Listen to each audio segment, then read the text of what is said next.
Maalinsangan umaga ang gumising sa magkaibigang Koy Matching at Dong Daga. Kumakalam ang kanilang sigmura dahil sa walang pagkain na mahanap dulot sa matindi tagtuyot. Goy Matching, anong plano mo sa araw na ito? Hindi ka ba maghahanap na makakain? Tanong ni Dong Daga.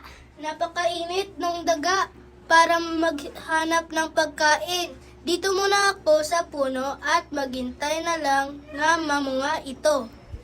Nag-isip si Dong Daga na dapat niyang gawin upang makahanap ng makakain. Inisip niya na siyang magtungo sa hilagang bahagi ng gubat malapit sa malaking ilog. O siya, iwanan na kita dyan. Maghahanap ako ng makakain ko.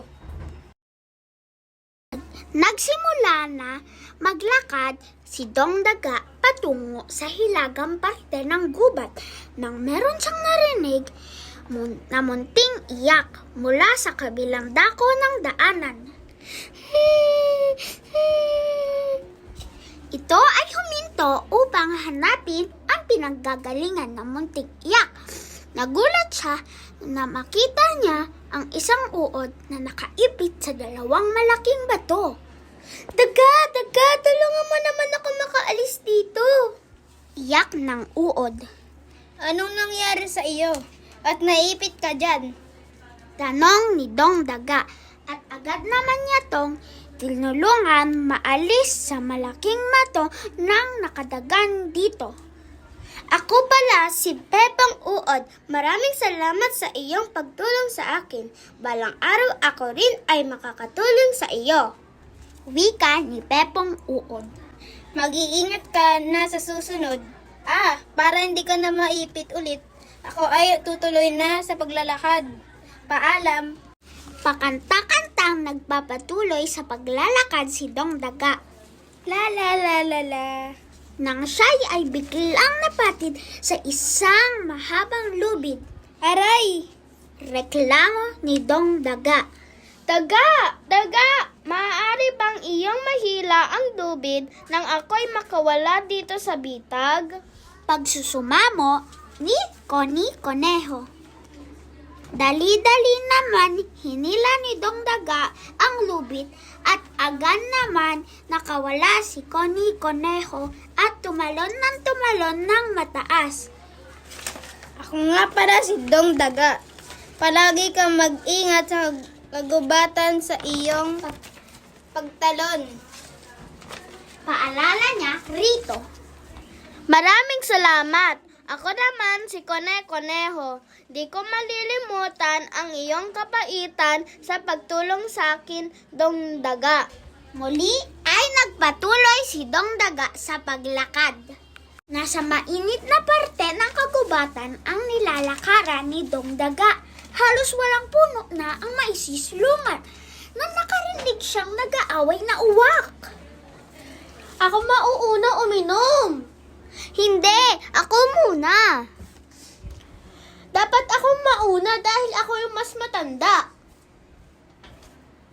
Ako mas bata kaya dapat ako mauna. Pinag-aawayan ng dalawang uwak ang munting paso na may tubig. Upang maging patas, sabay na lang kayo uminom. Sabat ni Dong Daga. Ngunit, di naming abot ang tubig sa loob. Saat nipit uwak. Ganun ba? Hali kayo, hatiin natin ang tubig para sa inyong dalawa. Kumuha ng bao si Dong Daga at pinaghati niya ang lamang tubig ng baso. Napawi ang aming uhaw. Wika ni Patuwak. Oo nga, ang sarap sa pakiramdam ang makainom ng tubig. Ani ni Pit Uwak. Ako nga pala si Dong Daga. Mas pareho kayong makikinabang kung magbibigayan at walang lamangan. Saad ni Dong Daga. Maraming salamat sa pagmamagitan mo sa aming dalawa, magkapatid, Dong Daga. Balang araw, kami ay makakatulong din sa'yo. Saad ni Pit Uwak. Oo nga, Dong Daga. Susuklian namin ang iyong kabutihan. Wika ni Pat-Uwak. Lagi kayo magmamahalan magkapatid at huwag lamangan. Habilin ni Dongdaga bago magpatuloy sa paglalakad. Naging masukal na ang kagubatan nang mayroon narinig na malakas na hiyaw ng isang leyon. Rar! Nakaramdam ng takot si Dongdaga at nanginginig ang kanyang buong katawan nang makita niya ang isang malaki at matapang na leyon na nahulog sa bitag. Kaibigang daga, huwag ka matakot sa akin. Maaari mo ba akong tulungan makaalis sa bitag na ito?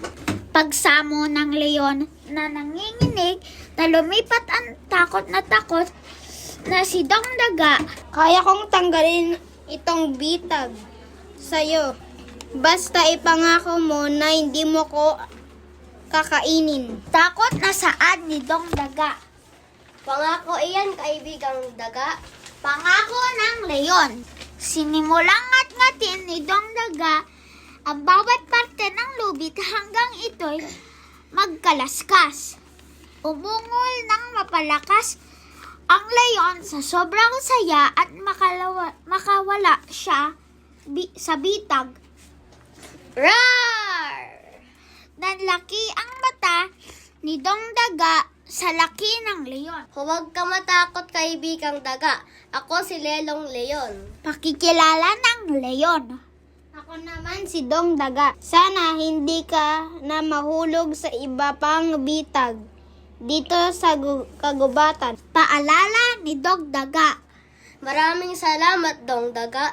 Tatanawin ko itong malaking utang na loob sa iyo, kaibigan.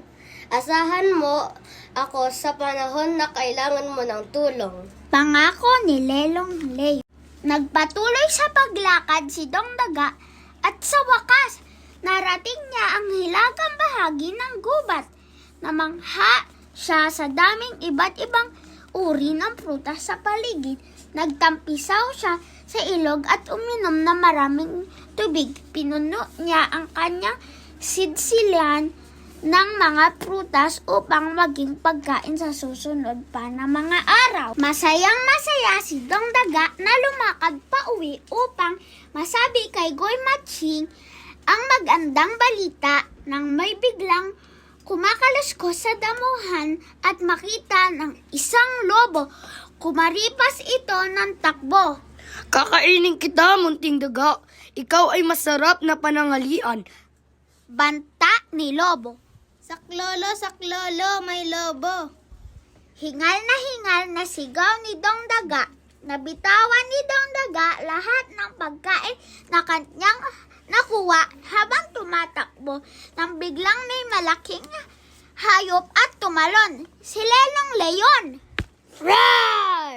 Layuan mo ang aking kaibigang si Dongdaga. Sigaw ni Lelong Leyon. Tumakbo ka na, kaibigang daga. Ako na bahala sa dito. Saad ni Lelong Leyon. Napahinto ang lobo sa paghabol kay Dongdaga. Napagod at hingal na hingal si Dongdaga sa pagtakbo. Narating niya ang mainit na parte ng gubat. Ngunit hindi siya nakaramdam ng init. Pagtingin niya sa langit, nakita niya ang magkapatid na Pit at Pat-Uwak lumilipad upang bigyan siya ng lilim. Maraming salamat, Pit at Pat. Sambit ni Dongdaga habang nakatingala at tumatakbo. Habang mabilis na tumatakbo, siya ay napatid sa isang lubid. Biglang dumating si Connie Conejo at dali-dali siyang isinakay dito sa kanyang likuran at kumaripas ng takbo. Mukhang ligtas ka na sa parting itong Dongdaga. Wika ni Connie Conejo. Maraming salamat, kaibigang Conejo. Ako ay makakauwi ng ligtas. Saad ni Dongdaga nang nagpatuloy sa paglalakad nang may pinaghinayang si Dongdaga na natapong prutas habang siya ay hinahabol ng lobo. Nakita siya ni Pepong Uod. Dongdaga, bakit malungkot ka? Tanong ni Pepong Uod. Hapon kasi lahat ng prutas na dala ko mula sa hilagang bahagi ng gubat. Dahil hinabol ako ng malaki at gutom na lobo. Malungkot na saad ni Dong Daga. Halika! Nagtungo ang dalawa sa kabilang bahagi ng daan at namangha si Dong Daga sa dami ng pagkain na nakaimbak. Kumuha ka ng kailangan mong pagkain at pangreserba sa susunod na araw. Masayang masaya na kumukuha si Dong Daga at umuwi ng ligtas at may dalang pagkain. Nakita niya si Goy Matching na nanghihina sa gutom. Wow! Ang dami nito. Saan mo to kinuha, Dong Daga? At sinimulang ikwento ni Dong Daga ang kanyang paglalakbay. Ang aral ng kwento ay maging mabuti at matulungin sa nangangailangan. Magandang sukli ang matatanggap sa hinaharap.